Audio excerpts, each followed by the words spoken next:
ప్రియ సహోదరి సహోదరులారా,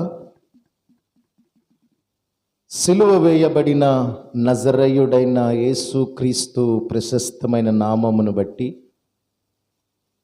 ఈ రాత్రి సిలువ ధ్యానపు ఆరాధన కూడికకు కూడివచ్చున్న మీ అందరికీ మన ప్రభువు మన రక్షకుడైన యేసుక్రీస్తు అతి శ్రేష్టమైన శుభనామాన్ని బట్టి అందరికీ నా హృదయపూర్వకమైన వందనాలండి. అందరికీ ఈ యొక్క సమయంలో ప్రభుకు స్తోత్రం చూద్దాం. అందరం కూడా రెండు చేతులెత్తి యేసయ్యకు స్తోత్రం చూద్దామా. హల్లెలూయా, హల్లెలూయా, హల్లెలూయా. చాలా మంచిదండి. ఈ రాత్రికాల సమయమందు దైవ సన్నిధానమునకు కూడి వచ్చిన మనమందరం కూడా చక్కటి ఆత్మీయమైన సిలువ సంకీర్తనలతో ఈ రాత్రి అందలి పరిశుద్ధాత్మ దేవుణ్ణి స్తుతించి గణపరిచి ఆరాధించి ఉన్నాం. సమయంలో ప్రియులారా, దేవుని యొక్క మాటలు కొద్ది నిమిషాలు మనం ధ్యానం చేద్దాం. ఈ రాత్రి పరిశుద్ధాత్మ దేవుడు మనలందరినీ ప్రేమించి ఆయన మనకు అనుగ్రహించినటువంటి ధ్యాన వాక్య భాగము, అందరూ కూడా మీ యొద్ద ఉన్న పరిశుద్ధ గ్రంథాన్ని తెరవండి.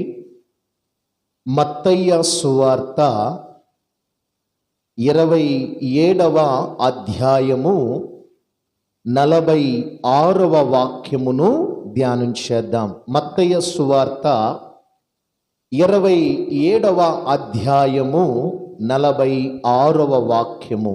ఇంచుమించు 3 గంటలప్పుడు, పరిశుద్ధ గ్రంథములో రాయబడిన మాటలు ఏమిటంటే, ఇంచుమించు 3 గంటలప్పుడు ఇంచుమించు 3 గంటలప్పుడు యేసు ఏలీ ఏలీ ఏలీ ఏలీ లామా సబక్తాని అని బిగ్గరగా కేక వేసెను. ఆ మాటకు నా దేవా నా దేవా నన్నెందుకు చెయ్యి విడిచితివని అర్థము.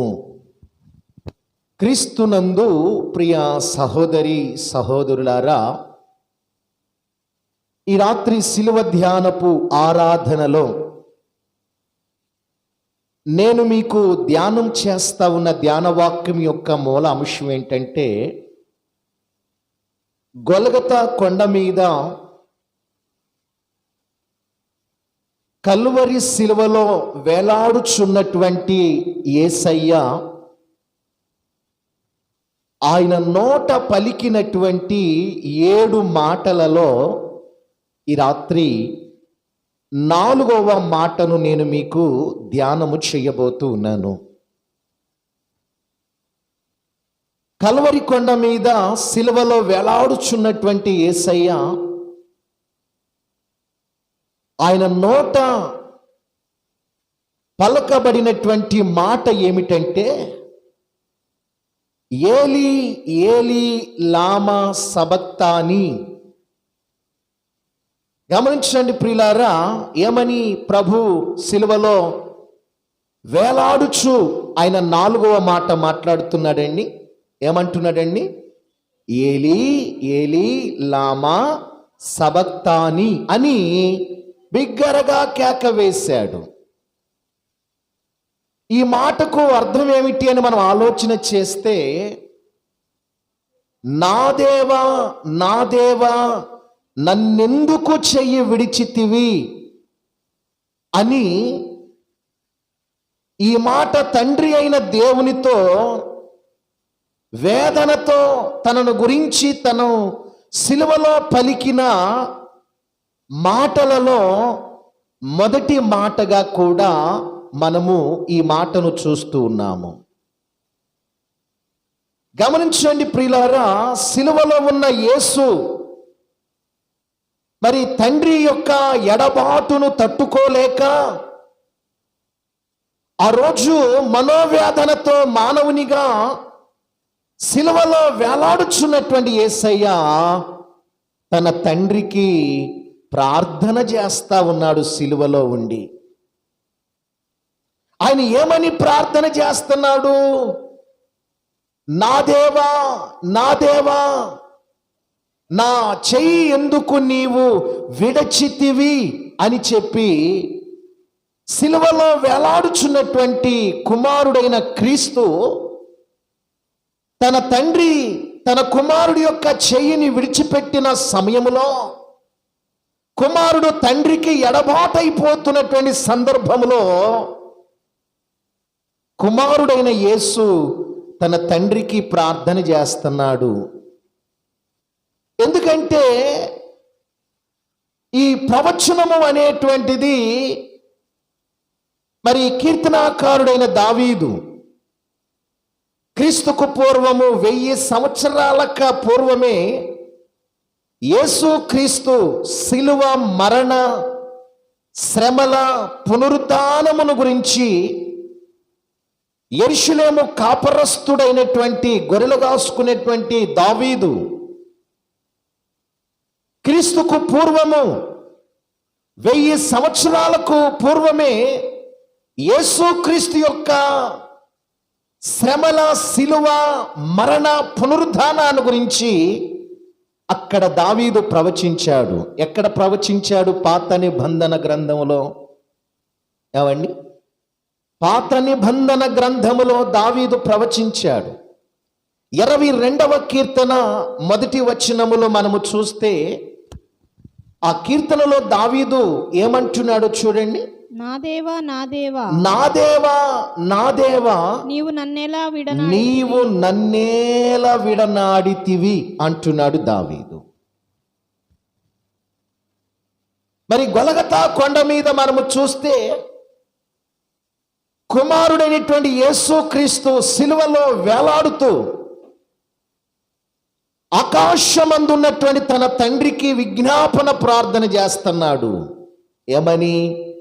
నా దేవా నా దేవా, నన్నెందుకు చెయ్యి విడిచితివి? యేసు ప్రభు వారిని ఆ శుభ శుక్రవారం నాడు ఆయనను ఎప్పుడు సిలువ వేశారండి? ఏ సమయంలో సిలువ వేశారు రోమా సైనికులు? ఏమండి? శుక్రవారము ఉదయకాలము 9 గంటలప్పుడు రోమా సైనికులు తీర్పు అనంతరము ఏమండి? రోమా సైనికులు ఆయనను 9 గంటలప్పుడు కల్వరి కొండకి ఆయన నడిపించి ఆ కల్వరి కొండ మీద కపాల స్థలము మీద ఆకాశానికి భూమికి మధ్యలో ప్లస్ ఆకారము కలిగిన సిలువ కొయ్య మీద ఆయన కాళ్ళు చేతులు మేకులతో దిగగొట్టి ఆ గొలగతా కొండ మీద సిలువ కొయ్య మీద ప్రభువారిని నిలబెట్టారు. దేవునికే మహిమ కలుగునుగాక. ఉదయము 9 గంటలప్పుడు యేసు ప్రభువారిని ఆ సిలువ కొయ్యకేసి ప్రభువారి 2 చేతులు 2 కాళ్ళు ఒక చోట పెట్టి 2 చేతులు ఒక ప్రక్క పెట్టి 3 మేకులతో ఆ కొయ్యకేసి ప్రభువారిని కొయ్యకేసి ఆయన కాళ్ళల్లో చేతుల్లో శీలలు బిగించి 9 గంటలప్పుడు గొలగతా కొండ మీద సిలువ వేశారండి. ఆ సిలువలో ఉదయము 9 గంటల నుండి మధ్యాహ్నము 3 గంటల వరకు సిలువలోని ప్రభువారు వేలాడుతూ ఉన్నాడు. ఆయన సిలువలో పలికినటువంటి పలుకు దాదాపు మరి ఆ రోజు ఏ సమయంలో ప్రభువారు ఈ 4వ మాట మాట్లాడాడు అని మనం ఆలోచన చేస్తే ఇంచుమించు ప్రియులారా దాదాపు 3 గంటల సమయం కావస్తా ఉంది. ఆ రోజు ఉదయము 9 గంటలకు సిలువ వేశారు గొలగతా కొండ మీద. రమారమి మధ్యాహ్నము 3 గంటల సమయంలో ప్రభువారు సిలువలో వేలాడుతూ ఈ 7 మాటలను ఆయన తన నోట వచించాడు. 7 మాటలలో 4వ మాట ఏంటో తెలుసా? ఏమండి? ఏలీ ఏలీ లామా సబక్తాని. ఏమంటున్నాడు ప్రభు? ఇది గ్రీక్ భాష, ఇది యూదుల భాష అండి. యూదుల భాషలోనే ప్రభువారు తన తండ్రికి ప్రార్థన చేస్తున్నాడు. ఏమని? ఏలీ ఏలీ లామా సబక్తాని అన్నాడు. ఇది యూదుల యొక్క భాష, గ్రీకు భాష, హెబ్రీ భాష. తెలుగు అనువాదములోనికి వస్తే ప్రభువారు ప్రార్థించినటువంటి ప్రార్థన ఏంటంటే, నా దేవా నా దేవా నన్నెందుకు చెయ్యి విడిచితివి అని ప్రార్థన చేస్తున్నాడు. దేవునికే మహిమ కలుగును గాక. హల్లెలూయా. ఎందుకు? యేసుక్రీస్తు వారు కల్వరి శిలువలో వేలాడుతూ, తండ్రి ఎందుకు నీవు నాకు దూరముగా ఉన్నావు? 3.5 సంవత్సరాలు నాకు సమీపముగా ఉన్న నీవు ఈ రోమా సైనికులు, రోమా అధికారులు, శాస్త్రులు, పరిసయ్యులు, యూదా మత పెద్దలు, సన్హెడ్రి సభవారు, ఇదిగో లోకులంతా కాకులై వీళ్ళందరూ కూడా లేనిపోని నేరము నా మీద మోపి, చేయని పాపాన్ని నా మీద పాపభారాన్ని మోపి, చెయ్యనటువంటి దానికి శిక్షను నా మీద మోపి నన్ను శిక్షిస్తూ ఉన్నారు. అయినప్పటికీ కూడా వాళ్ళు నన్ను ఎంతగా బాధపట్టుచున్నప్పటికీ కూడా, బాధ పెట్టుచున్నప్పటికీ కూడా బాధను ఓర్చుకుంటున్నానే. హింసను, వేదనను, రోదనను, శ్రమను, బాధను, గాయాలను నేను సహిస్తూ ఉన్నానే. ఎందుకు ఈ సమయంలో నీవు నా చెయ్యి విడిచిపెట్టావు? ఎందుకు తండ్రి? నాకు ఎందుకు నీవు దూరముగా ఉన్నావు? మొర్ర పెట్టితే నేను వారికి ఉత్తరమిస్తానని వాగ్దానం చేశావు కదా నీ పితరులకు. 3.5 సంవత్సరాలు నేను నీ పరిచర్య చేస్తున్నప్పుడు నేను ఏది అడిగితే అది కాదనకుండా కనురెప్ప పాటులో నీవు సహాయం చేస్తూ వచ్చావు కదా.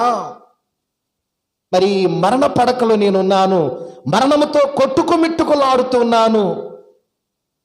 మరి ఎందుకు నన్ను ఈ సమయంలో నీవు నా చెయ్యి ఎందుకు విడిచిపెట్టావు? కారణం ఏంటి అని చెప్పి తన తండ్రికి కుమారుడు విజ్ఞాపన ప్రార్థన చేస్తున్నాడు. దేవునికే మహిమ కలుగునుగాక. ఆయన 6 గంటల పాటు సిలువలో వేలాడుతూనే ఉన్నాడండి. ఎన్ని గంటలండి? ఉదయము 9 గంటలకు సిలువ వేశారండి. సాయంత్రము 3 గంటల వరకు యేసయ్య సిలువలో వేలాడుతానే ఉన్నాడు. అంటే మధ్యలో ఎన్ని గంటలండి? 6 గంటలు. 6 గంటలు ఆయన శరీరము సిలువ మీద అలాగ వేలాడుతానే ఉన్నది. గమనించండి ప్రియులారా, ఒక ప్రక్క శారీరక శ్రమ అధికమైపోయింది. శరీరము తనకు సహకరించడం లేదు. ఎక్కడ చూచినా శరీరము గాయాలు, శరీరం అంతా కూడా రక్తసిక్తమైపోయింది. పచ్చి పుండ్లు, శరీరం అంతా కూడా రక్తముతో స్రవిస్తా ఉంది. శరీరములో ఉన్న ప్రతి గ్రంథులన్నీ కూడా తెరవబడ్డాయి. శ్రేంద్ర గ్రంథులన్నీ కూడా తెరవబడ్డాయి. చెమట రూపములో రక్తము స్రవిస్తా ఉంది ప్రభు యొక్క దేహములో నుండి. ఒక ప్రక్క ఆయన శారీరక శ్రమ అధికమైంది. మరి ఒక పక్క తండ్రి ఎడబాటును కుమారుడు భరించలేకపోతున్నాడు సిలువలో. శరీర బాధ ఎంతైనా భరించగలుగుతాడు కానీ తండ్రి తన ప్రియ కుమారుడిని యేసుకు తండ్రి దూరమైపోతుంటే చాలా బాధపడుతున్నాడు యేసయ్య సిలువలో. ఎందుకు తండ్రి, నువ్వెందుకు నీ ముఖం చాటు చేసుకుంటున్నావు? ఇదిగో నాకు సమీపముగా ఉండవలసిన నీవు ఎందుకు నాకు నా బాధను చూస్తూ నీవు ఎందుకు దూరం అయిపోతున్నావు? ఎందుకు నీవు నాకు ఎడమగా ఉంటున్నావు? దగ్గరగా ఉండవలసిన నీవు, ఆదరించవలసిన నీవు, నన్ను ఆదుకోవలసిన నీవు ఎందుకు నీవు ఎడబాటు చేస్తున్నావు అని చెప్పి ఒక పక్కేమో శరీర బాధలు. ఏమిటి శరీర బాధలు?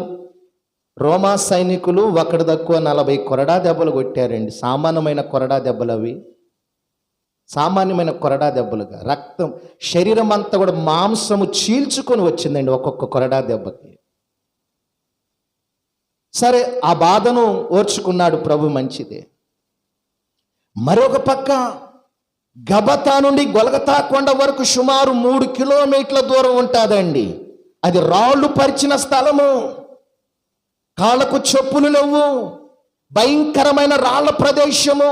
అలాంటి రాళ్ల మధ్య యేసు క్రీస్తు వారిని పిల్లరా భారమైన సిలువైన భుజం మీద మోపి, ఆయన మోయలేనంత భారమైన సిలువైన భుజాన మీద పెట్టి ఆ రాళ్ళు పరిచిన స్థలములో గబతా నుండి గొలగతా వరకు ఇంచుమించు 3 కిలోమీటర్ల దూరం నడిపించారండి.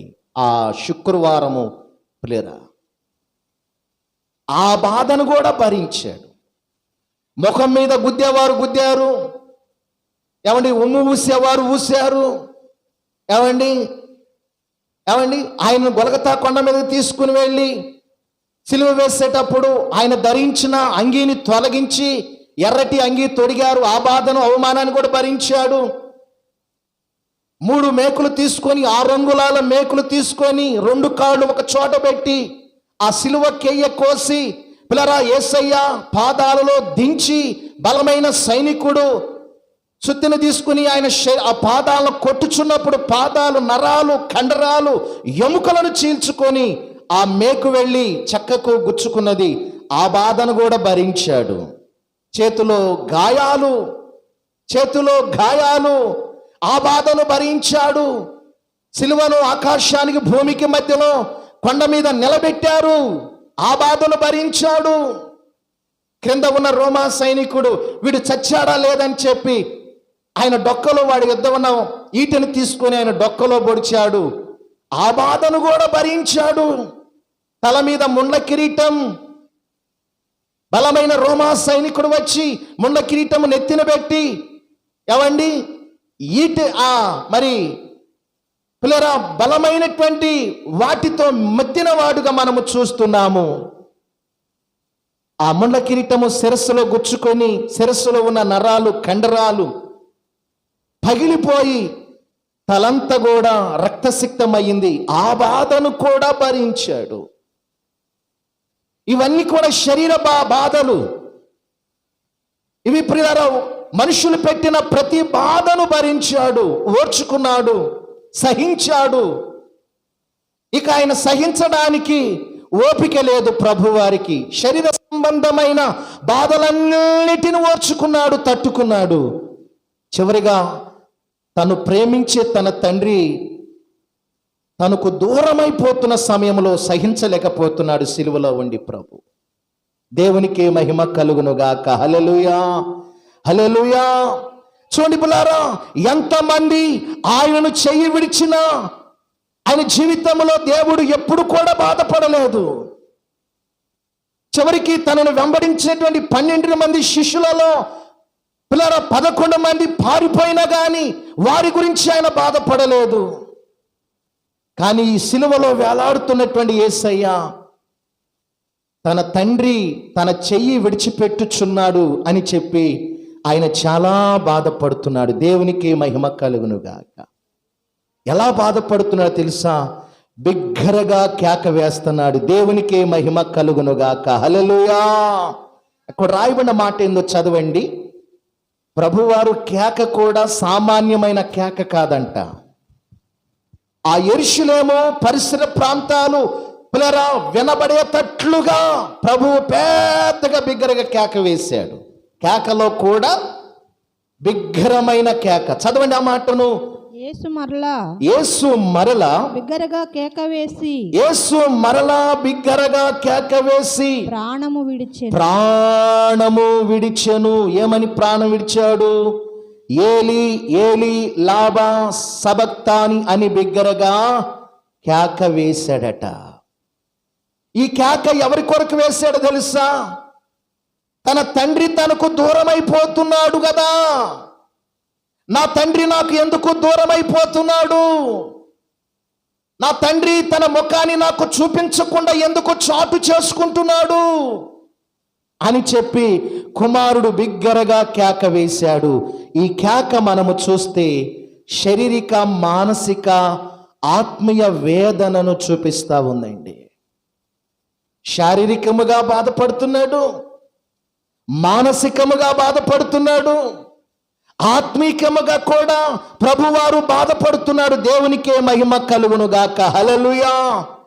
ఎందుకంటే తండ్రి తన కుమారుని చెయ్యి విడగకపోతే యేసు ప్రభువారు సిలువలో మరణించడు.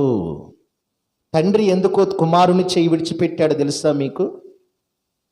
ఏవండి, 3.5 సంవత్సరాలు ప్రభువారు సువార్త పరిచర్య చేస్తూ ఉంటే తండ్రి తన ప్రియ కుమారుడైన చెయ్యిని తండ్రి ప్రతిరోజు పట్టుకొని ఉండేవాడు, ఎప్పుడు విడిచిపెట్టిన వాడు కాదు.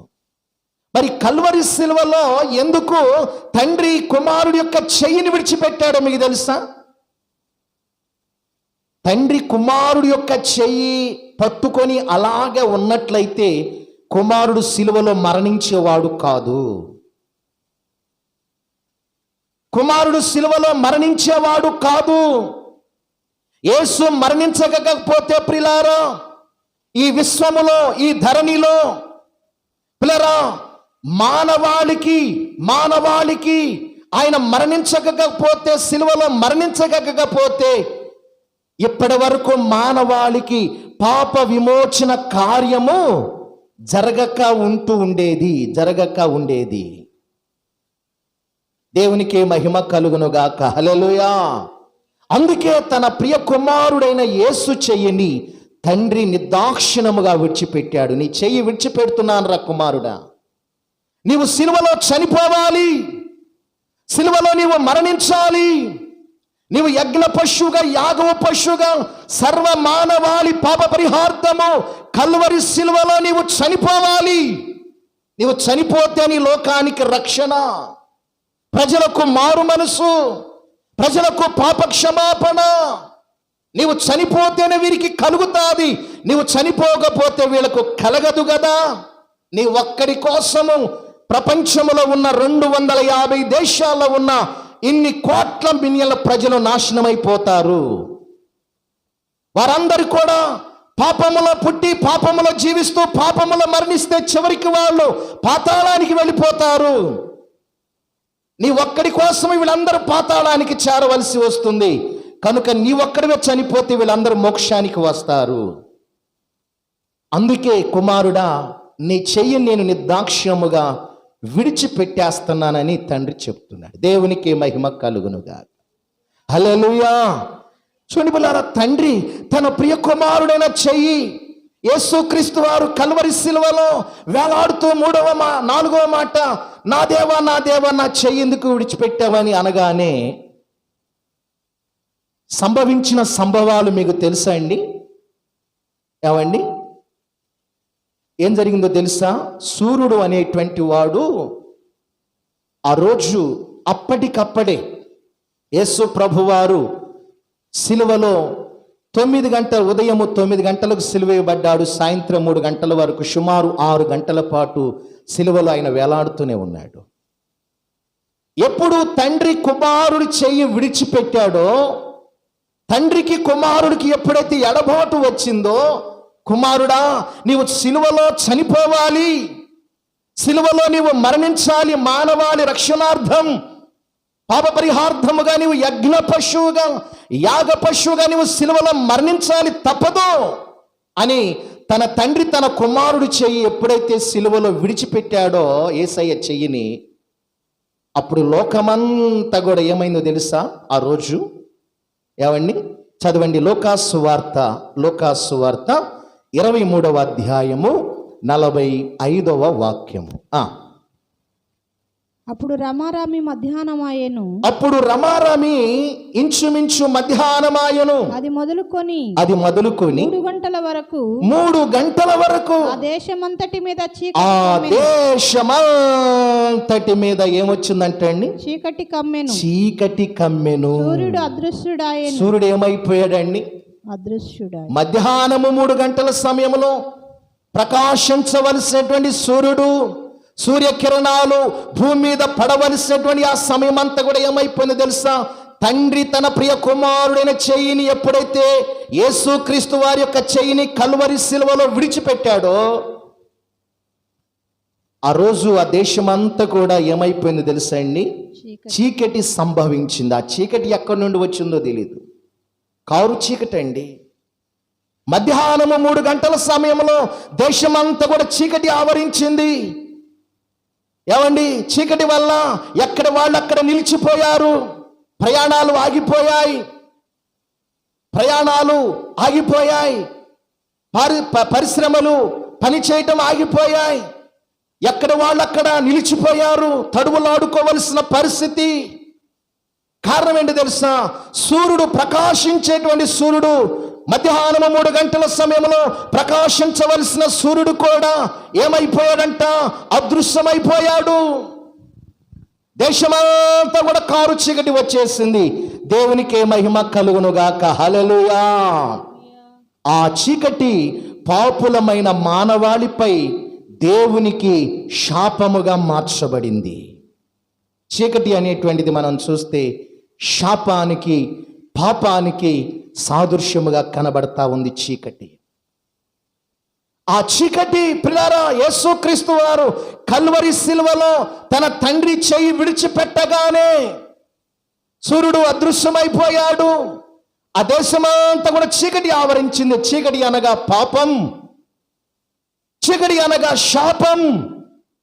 ఈ చీకటి పాపులమైన మానవాళిపై దేవునికి శాపానికి గుర్తుగా కనబడతా ఉంది. అయితే మానవ పాపమంతా కూడా చీకటి వలె ఆ రోజు, ఆ శుక్రవారం నాడు ఆ చీకటి అంతా కూడా యేసయ్యను ఆవరించాయండి. మన శాపం, మన శాపము, మన పాపమంతా కూడా చీకటి వలె ప్రభు సిలువలో వేలాడుతుంటే ఆయన మీద ఆ చీకటి ఆవరించింది. దేవునికే మహిమ కలుగునుగాక. హల్లెలూయా, హల్లెలూయా. పిల్లరా, ఈ రాత్రి కాలమందు 3 విషయాలు మీకు నేను చెప్పాలనుకుంటున్నాను. ఈ సిలువ ధ్యానపు ఆరాధనలో తండ్రి తన కుమారుడు చెయ్యి విడిచిపెట్టడానికి గల కారణము ఏమిటి అనే విషయాన్ని 3 విషయాలు షార్ట్ కట్లో చెప్పి త్వరగా నా మాటలు ముగించడానికి రాత్రి ప్రయత్నిస్తాను. చూడండి పిల్లారా, మొట్టమొదటిగా తండ్రి తన కుమారుడి యొక్క చెయ్యిని ఎందుకు ఆ రోజు కుమారుడి యొక్క చెయ్యిని సిలువలో ఎందుకు విడిచిపెట్టాడో మీకు తెలుసా? విడిచిపెట్టడానికి గల కారణం ఏంటంటే, హెబ్రీలకు రాసినటువంటి పత్రిక చూడండి, 2వ అధ్యాయము. హెబ్రీలకు రాసినటువంటి పత్రిక 2వ అధ్యాయము 14-15 వచనాలు చదువుతారు ఒక్కసారి. కాబట్టి ఆ పిల్లలు రక్తమాంసములు గలవారైనందున ఆ ప్రకారమే మరణము యొక్క బలము గల వారిని అనగా అంటే అపవాదిని మరణము ద్వారా అపవాదిని నశింపజేయుటకు జీవితకాలమంతయు మరణ భయము చేత దాస్యమునకు లోబడిన